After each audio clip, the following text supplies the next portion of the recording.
We're sitting down with Patrick Van Horn, the founder and CEO of the CP Journal and co-author of Left of Bang, How the Marine Corps Combat Hunter Program Can Save Your Life. We were talking before, at first you brought up that it might seem like there's a lot to learn, but it seems like that might not be the case.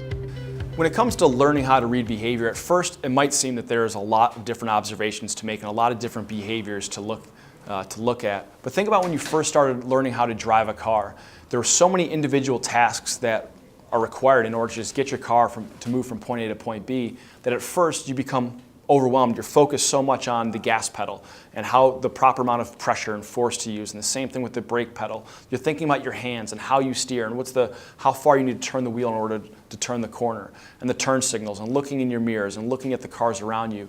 Early on, it can become very easy to be overwhelmed by all the internal functions required to drive, that you're not even really looking too much at the people around you or the other drivers on the road.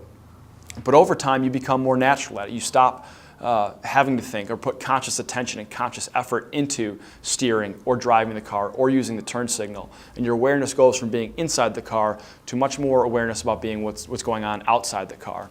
The same process occurs when learning to read behavior. At first, you're going to be focused on all those different indicators, all those different cues that we talk about in the book and in the classes. But the more you practice it, that process will become more natural. You'll have to dedicate less attention to it, just the same way you learned how to drive a car.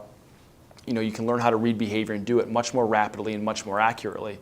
And that is the other reason we preach for someone to go through and establish a baseline the same way in each and every single time they go into a new area, by asking themselves, what's going on here? What would make someone stand out and what we would do about it? We can master that process and make that process of observation a habit. And so the more times you do that over and over again, we can start to use less mental effort. It requires less conscious attention in order to do that than if we were going into an area and trying to establish a baseline a different way each and every single time. So by going through this process and doing it the same way, we can also do it much more quickly. The other part is that we have a wealth of experience looking at other people and reading behavior throughout our entire life. We might provide a different terminology to it. We might provide some different cues and the reason behind those indicators through our classes or in the book. But all we're doing is building off of a lifetime of experience of looking at other people. So we're not coming at it from ground zero. We're building off of an existing foundation.